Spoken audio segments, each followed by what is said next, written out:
रमज़ान का महीना चल रहा है और चंद दिनों बाद ईद भी आ जाएगी। और हर साल की तरह इस साल भी ये सऊदी वाले हम लोगों से एक दिन पहले ईद मनाएंगे।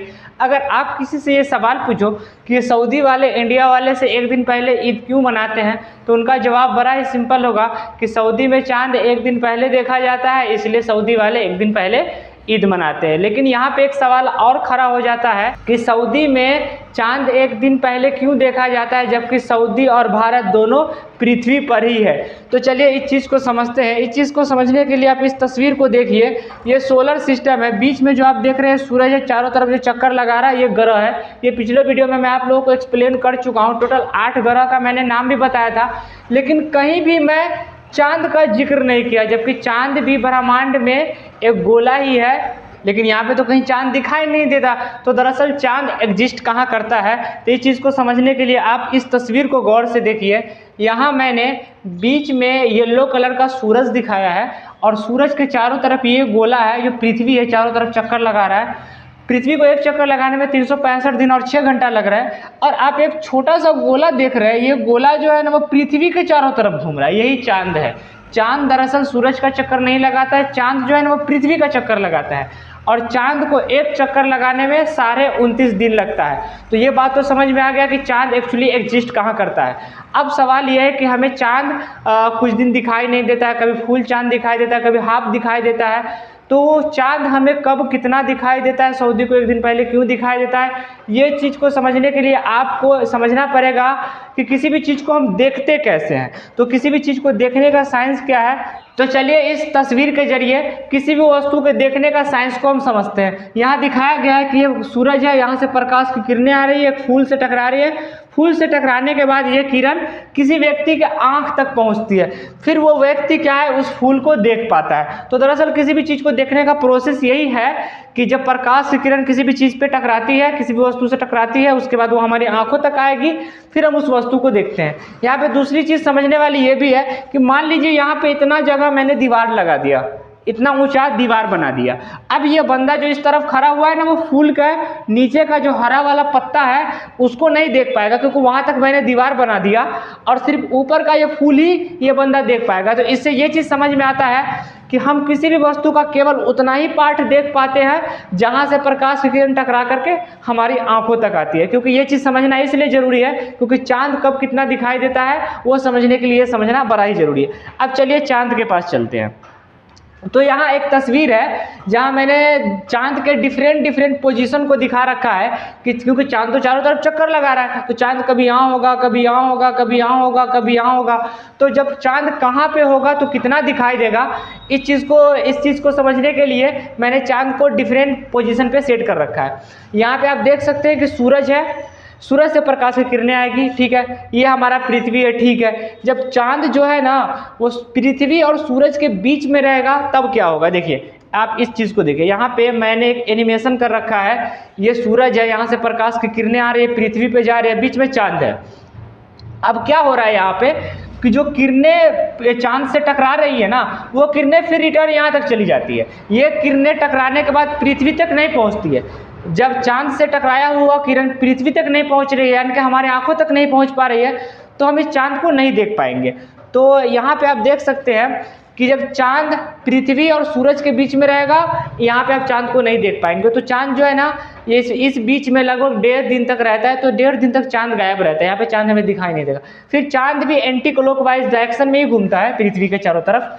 तो चांद जब थोड़ा सा ऊपर जाएगा, मान लीजिए ये 3.5 दिन के आसपास, तो चांद का हमें 25% यानी कि 25% हिस्सा हमें दिखाई देगा, क्योंकि कुछ हिस्से में जब प्रकाश की किरण जाएगी टकरा करके आ जाएगी, पूरे की पूरी चांद हमें अभी भी नहीं दिखाई दे रहा। चांद जब इस पोजीशन पे आ जाएगा तो फिर क्या होगा कि प्रकाश की किरण चांद के आधे हिस्से से टकरा करके हमारे आंखों तक आएगी, पृथ्वी तक आएगी। तो इस पोजीशन पे चांद का 50% हिस्सा हमें दिखाई देता है और यहाँ पे चांद का 75% हिस्सा दिखाई देता है। और यहाँ पे जब चांद पहुंच जाता है बिल्कुल पृथ्वी के पीछे, तब क्या होता है कि प्रकाश की पूरी किरण आ रही है, चांद से टकराने के बाद फिर वो रिटर्न जाएगी, रिटर्न यानी कि पृथ्वी पे जा रही है, हमारी आंखों पे जा रही है।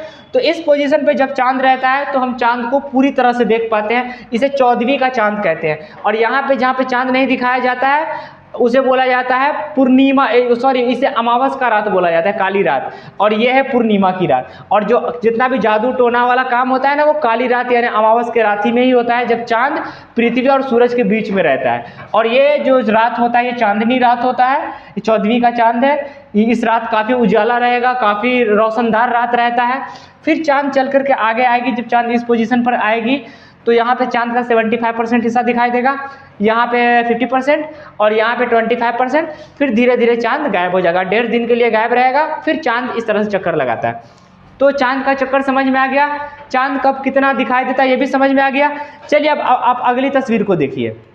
यहाँ आप देख रहे हैं कि ये पूरे वर्ल्ड का नक्शा है, वर्ल्ड मैप है। यहाँ मैंने केवल 2 देशों को हाईलाइट किया है, एक है भारत और दूसरा है Saudi Arabia. Bharat green colour से मैंने इसे पेंट किया है और सऊदी अरबिया को ऑरेंज कलर से। ठीक है, यहाँ पे आप गौर से देखिएगा तो आपको समझ में आएगा कि ये भारत का पश्चिमी हिस्सा है, यहाँ पे गुजरात और राजस्थान है, और भारत के पश्चिम में सऊदी अरबिया है। तो ये रहा सऊदी अरबिया। पिछले वीडियो में मैंने आप लोगों को बताया था कि भारत के पूर्वी राज्य में 2 घंटा पहले सुबह होता है और भारत के पश्चिमी राज्य में 2 घंटा लेट से सुबह होता है पूर्वी राज्य के मुकाबले। तो ये सऊदी अरबिया तो भारत से भी ज़्यादा पश्चिम में है, तो यहाँ तो और भी लेट से सुबह होता होगा। अच्छा, जब यहाँ लेट से सुबह होता होगा तो यहाँ लेट से शाम भी होता होगा। तो ये चीज़ें इस तस्वीर को देख करके समझ में आ रही है। दूसरी बात, यहाँ देख करके आप एक और चीज़ समझ सकते हैं कि जो सऊदी अरबिया है ये भारत के पश्चिम में है, और जो काबा शरीफ है वो शहर मक्का में है और शहर मक्का सऊदी अरबिया में है। तो जो काबा शरीफ है वो तो मतलब भारत के पश्चिम में है, तो इसीलिए भारत के लोग जो है ना वो पश्चिम की तरफ रुक करके अपना नमाज अदा करते हैं। और जो यहाँ पे इटली है, जर्मनी है, फ्रांस है, नॉर्वे है, इन देश वाले जो है ना यूरोप कंट्री वाले, ये लोग पूरब की तरफ घूम करके नमाज पढ़ते हैं। अच्छा, ये अफ्रीका वाले यहाँ पे हैं, ये लोग उत्तर की तरफ घूम करके नमाज पढ़ते हैं। और यहाँ पे रसिया वाले हैं, ये लोग क्या बोलते हैं कि दक्षिण की तरफ घूम करके नमाज पढ़ते हैं। तो ज़रूरी नहीं है कि हम लोग पश्चिम की तरफ घूम करके नमाज पढ़ रहे हैं तो सारा दुनिया पढ़ रहा है, ऐसा नहीं है। तो चलिए ये चीज़ समझ में आ गई। चलिए अब आपको मैं अगली तस्वीर दिखाता हूँ। ये तस्वीर मैंने आप लोगों के लिए बनाया है, काफ़ी मेहनत किया है इस तस्वीर को बनाने में।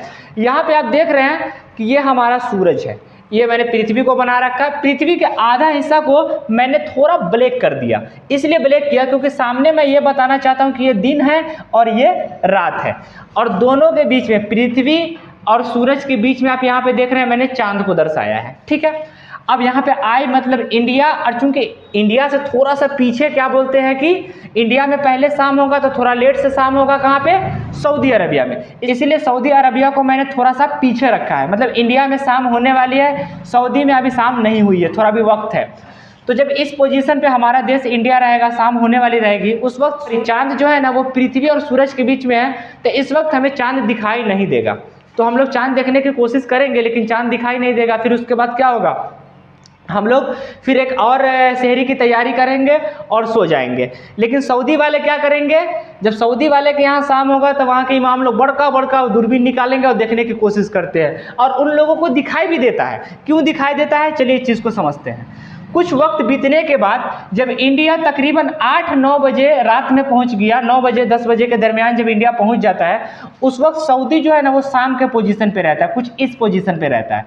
लेकिन आपको पता है कि चांद भी चक्कर लगाता है, तो चांद पहले इस पोजीशन में था, लेकिन चांद भी चल कर थोड़ा सा ऊपर चला गया है, थोड़ा सा, ज़्यादा नहीं, थोड़ा सा। तो थोड़ा सा ऊपर जब चांद गया तो सूरज से आ रही प्रकाश की किरणें चांद से टकरा करके पृथ्वी के इस वाले हिस्से पे आ रही है, और इस वाले हिस्से पे अभी सऊदी अरबिया दूरबीन लगा करके देख रहा है। तो इसीलिए सऊदी अरबिया को एक दिन पहले चांद दिखाई देता है। फिर हम लोगों को सोशल मीडिया पे, इंटरनेट पे खबर मिलता है कि सऊदी में चांद देखा गया है और पूरे सऊदी में कल ईद का ऐलान कर दिया गया। फिर हम लोग भी मुतमईन हो जाते हैं कि चलो अब परसों हमारे यहाँ भी ईद होगा। लेकिन इस टेक्नोलॉजी ने, सोशल मीडिया ने चांद को देखने के तलब को ख़त्म कर दिया है। मुझे याद है आज से तकरीबन 15-20 साल पहले लोगों के अंदर आसमान में चांद देखने की तलब हुआ करती थी।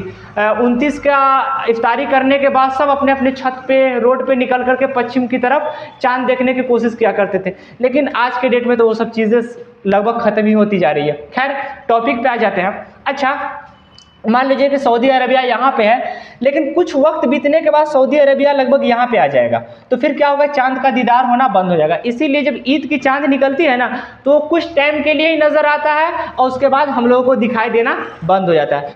और जिस वक्त सऊदी चांद देख रहा होता है उस वक्त इंडिया इस पोजीशन में होता है। तो आप यहाँ से क्लियरली देख रहे हैं कि अगर यहाँ से हम चांद को देखने की कोशिश करेंगे तो बीच में पृथ्वी का एक बहुत बड़ा हिस्सा आ जाता है, तो हम चांद को नहीं देख पाते हैं। लेकिन ठीक एक दिन बाद जब घूम करके फिर हम लोग यहाँ पे पहुँचते हैं, उस दरमियान चांद थोड़ा ऊपर गया रहता है, तो फिर एक दिन बाद हम लोग चांद को देख लेते हैं। तो यही मेन वजह है कि सऊदी वाले एक दिन पहले चांद देखते हैं, एक दिन पहले ईद मनाते हैं, और हम लोग एक दिन बाद चांद को देखते हैं तो एक दिन बाद ईद मनाते हैं। आई होप कि वीडियो आप लोगों को पसंद आया होगा। पसंद आया तो लाइक कर दीजिए। अगर आप मुझे फेसबुक पे देख रहे हैं तो फॉलो कर लीजिए, और यूट्यूब पर देख रहे हैं तो चैनल को सब्सक्राइब करके बेल आइकन को प्रेस कर दीजिए।